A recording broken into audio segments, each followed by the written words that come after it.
যে অ্যাসাইলামের দিকে যেতে চাচ্ছে এই মুহূর্তে তাদের করণীয় কি? আচ্ছা, এই মুহূর্তে করণীয়তে যাওয়ার আগে আমি একটা একটা কমন মিস্টেক বলে ফেলি। সেটা হলো আমাদের হুম, প্রবাসী কমিউনিটি যখনই কেউ বিদেশ থেকে বলছিলেন আমেরিকা আগে। আসে, হুম, আসার পরেই আমাদের কমিউনিটির কিছু নেতা আছে যারা আসলে অল্প অল্প নলেজ রাখে। ওই যে বাংলাদেশে একটা কথা বলে না, অল্প বিদ্যা ভয়ঙ্করী। জি। অনেকটা ওরকম।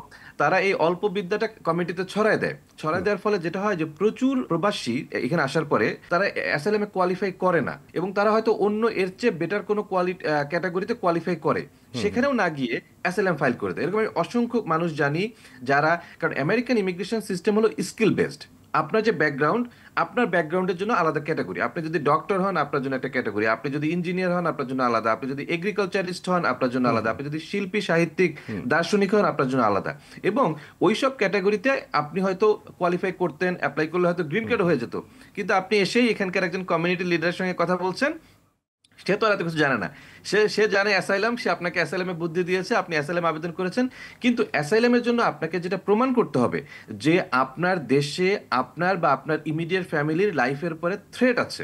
জি। এখন অনেকে বলে যে ভাই আমেরিকানরা এটা জানবে না। আমেরিকানরা কিভাবে জানবে আমার বাড়ি নোয়াখালী, নোয়াখালীতে কি হয়েছে? ভাই হুম, আপনার বাড়ি নোয়াখালী হোক আর রাজবাড়ী হোক, আমেরিকানরা সব জানে, সারা দুনিয়ার সবকিছু তারা জানে। হুম, কাজে হুম, নোয়াখালীর খবর তারা জানবে না, রাজবাড়ির খবর জানবে না? অবশ্যই জানবে। হুম, তো হুম, অনেকে আছে যারা অ্যাসাইলামে কোয়ালিফাই করে না, তারা অন্য কোনো বেটার ক্যাটাগরিতে কোয়ালিফাই করে কিন্তু তারপরে তারা অ্যাপ্লাই করে। কাজে আমার যেটা সবচেয়ে বড় সাজেশন হবে যে আমেরিকায় এসেই সাথে সাথে অ্যাসাইলাম ফাইল করবেন না। হুম, হুম, অ্যাসাইলাম ফাইল শুধু তারা করবে যাদের নিজেদের বা লাভড ওয়ান, মানে ফ্যামিলি, ইমিডিয়েট ফ্যামিলি মেম্বারের উপরে রিয়েলি থ্রেট আছে। হুম, হুম, হুম। অ্যাসাইলাম শুধু তাদের জন্য। আপনি যদি ভুল তথ্য দিয়ে, ফেক ইনফরমেশন, ফেক ডকুমেন্ট দিয়ে আপনি অ্যাসাইলাম আবেদন করেন, আমি আপনাকে বলে দিচ্ছি 99% চান্স আপনার কেস অ্যাপ্রুভ হবে না। কাজে শুধু শুধু আপনি আপনার নিজের জীবনটা নষ্ট করছেন, আপনার ফ্যামিলি মেম্বারদের জীবনও নষ্ট করছেন। আচ্ছা, কাজে এইটা আমার সবচেয়ে বড় সাজেশন। আচ্ছা। নরমালি অ্যাসাইলাম ক্লেম করছে কারা বেশি? সবাই করছে, সবাই আচ্ছা, করছে। সাধারণত যারা, আপনি তো জানেন আমেরিকা সাধারণত দুই ভাবে বাংলাদেশ থেকে আচ্ছা, আসে। আচ্ছা, একটা হলো সাউথের বর্ডার দিয়ে আসে, আমেরিকা আচ্ছা। মেক্সিকো বর্ডার ক্রস করে হুম, অনেকে হুম, আসে। আবার ভিজিট ভিসা নিয়ে বা স্টুডেন্ট ভিসা নিয়ে বা হুম, অন্য হুম, কোনো ভিসা নিয়ে আসে। সবাই মোটামুটি অ্যাসাইলাম ফাইল করে। তো সাউথের বর্ডারটা আগামী 4 বছর মনে হয় অনেক বেশি স্ট্রিক্ট হয়ে যাবে, কাজেই ওইখান থেকে আসা কমে যাবে। কিন্তু ভিজিট ভিসা নিয়ে অনেকে আসবে, হুম, এবং হুম, হুম। মোটামুটি সব ধরনের শ্রেণী পেশার মানুষই অ্যাসাইলাম ফাইল করে। আচ্ছা, অ্যাসাইলাম ক্লেম কেন করে আপনার অভিজ্ঞতা কি? প্রথম কথা হলো তারা আমেরিকা থাকতে চায়। তো আমেরিকা থাকতে চাওয়া দোষের কিছু না, হুম, আমেরিকাও আপনাদেরকে রাখতে চায়। এটাও এটা, কারণ আমেরিকা একটা বিশাল দেশ, এখানে অনেক ধরনের মানুষ দরকার। আমেরিকান ইমিগ্রেশন খুবই একটা লুক্রেটিভ ইমিগ্রেশন, এই ডোনাল্ড ট্রাম্প হুম, আসার হুম, আগ হুম, পর্যন্ত ছিল। জি। কাজেই আমেরিকা আসা, আমেরিকা থাকতে চাওয়া দোষের কিছু না।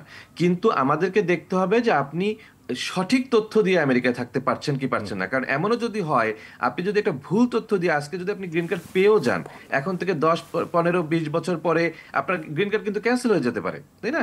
কাজেই অ্যাসাইলাম ফাইল করে এখানে থাকার জন্য। এবং অ্যাসাইলামের আরেকটা সুবিধা হলো অ্যাসাইলাম ক্লেম করা খুব সহজ। জাস্ট একটা ফর্ম ফিল আপ করে সাবমিট করে দিলে হয়ে যায়। আচ্ছা। অন্যান্য ক্যাটাগরি যেগুলি, সেগুলিতে অনেক ডকুমেন্ট দিতে হয়, অনেক হুম, কিছু হুম, হুম, প্রমাণ করতে হয়। কিন্তু অ্যাসাইলাম সাবমিট করা যেমন সহজ, অ্যাপ্রুভাল কিন্তু খুবই কঠিন। আর আচ্ছা। অন্যান্যগুলিতে সাবমিট করা কঠিন, আপনাকে অনেক ডকুমেন্ট দিতে হবে, প্রমাণ দিতে হবে, হুম, কিন্তু হুম, হুম। আবার অ্যাপ্রুভাল আবার সহজ। তাহলে কি আপনি বলতে চাচ্ছেন যে সাবমিট করা সহজ হচ্ছে এজন্যই তারা অ্যাপ্লাই করছে বা চেষ্টা করছে সেটার জন্য? এটা একটা এটা কারণ একটা হতে কারণ। পারে।